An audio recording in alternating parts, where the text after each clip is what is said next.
Salut, c'est Trado, je suis content de vous retrouver pour la mise à jour de l'analyse technique du CAC 40. Alors les nouvelles ont été plutôt bonnes en ce sens que les laboratoires commencent à dire qu'une troisième vaccination, je rentre pas dans la polémique ici, hein, je ne fais que reporter, que la troisième vaccination pourrait protéger de Omicron. D'autres disent que finalement c'est pas très grave non plus. Bref, les investisseurs ont envie d'y croire.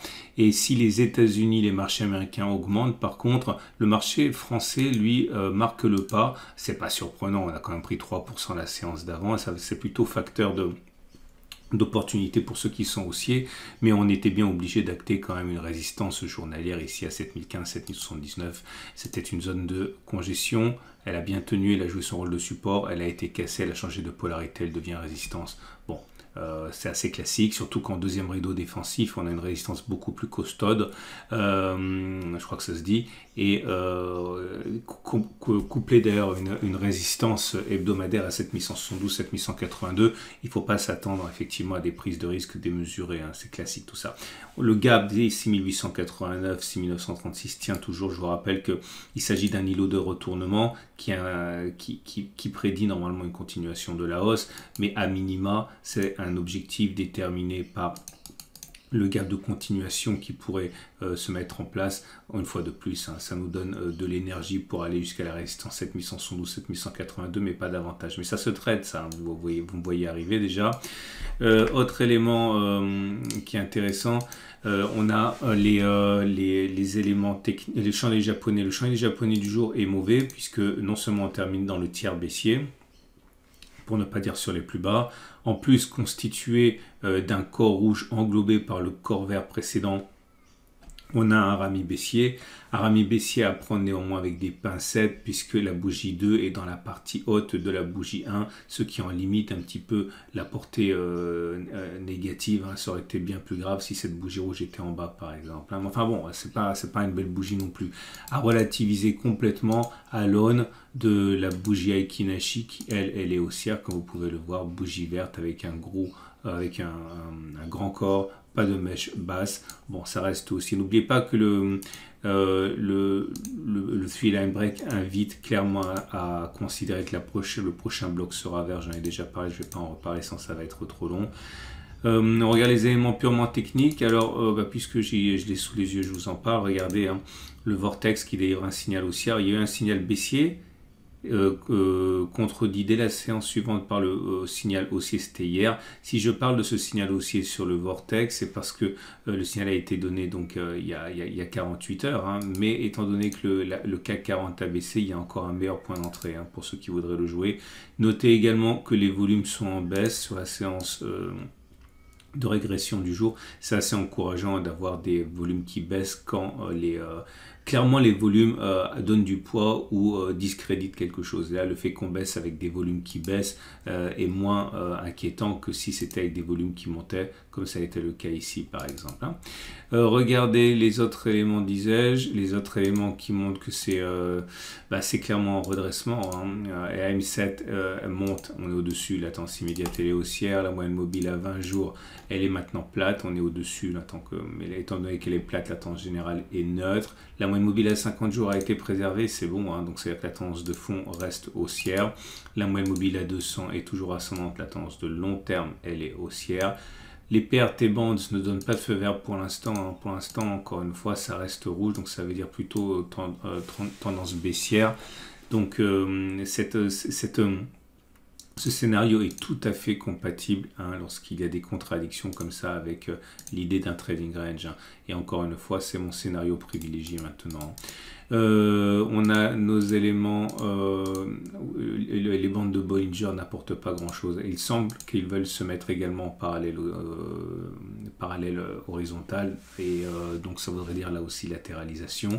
On a déjà parlé du SAR qui a été cassé à la hausse et du Supertrend qui a été cassé à la hausse. C'était sur la bougie de folie du 7 décembre. Je vous rappelle que statistiquement, on est censé clôturer au-dessus de cette bougie plutôt que d'aller casser le SAR ou le Supertrend à la baisse, hein. Ce qui nous amène donc pour terminer à l'Ichimoku. Et cet Ichimoku nous donne bon, la même idée de tendance haussière molle à présent, hein, puisque bon, le nuage il est toujours bleu, il est toujours haussier, donc la tendance de fond est haussière, mais regardez comme ça s'aplatit, en particulier la SSB. Si on ajoute à ça une Tenkan qui est sans orientation, on commence à remonter un petit peu, mais c'était baissier, une Kijun qui est plate, bref, tout ça, ça montre les prémices, hein, d'une tendance neutre pour l'Ichimoku. Tout changera, tout ce que j'ai dit à partir du moment où on inscrira un plus au-dessus de la résistance journalière des 7112, 7182, mais c'est encore plus pourri que ça parce que, étant donné que ça correspond à une résistance hebdomadaire, on peut tout à fait envisager que la résistance journalière cède, mais que la résistance hebdomadaire tienne, ce qui voudrait dire clairement sur le graphe hebdomadaire, eh bien quelque chose qui ressemblerait à ça, c'est-à-dire une mèche qui laisse penser que c'est cassé, mais en fait c'est pas cassé. Donc il faudrait vraiment pour éloigner, hein, les craintes, clôturer au-dessus de cette zone hebdomadaire, hein.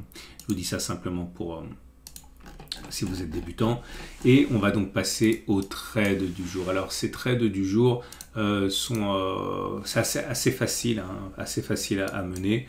Tout dépend bien sûr de votre conviction. Et ensuite, il faut soigner le ratio gain-risque, hein. Donc, si vous avez une conviction qui est baissière, par exemple, parce que vous pensez qu'on retournera ici sur le support journalier, voire davantage, dans l'optique, hein, je l'ai déjà dit 3 fois, d'un trading range comme ça. L'idée, c'est que vous pouvez spéculer maintenant. Vous avez un excellent ratio gain-risque. Si on va chercher votre objectif, ça ferait 4,8% de gain.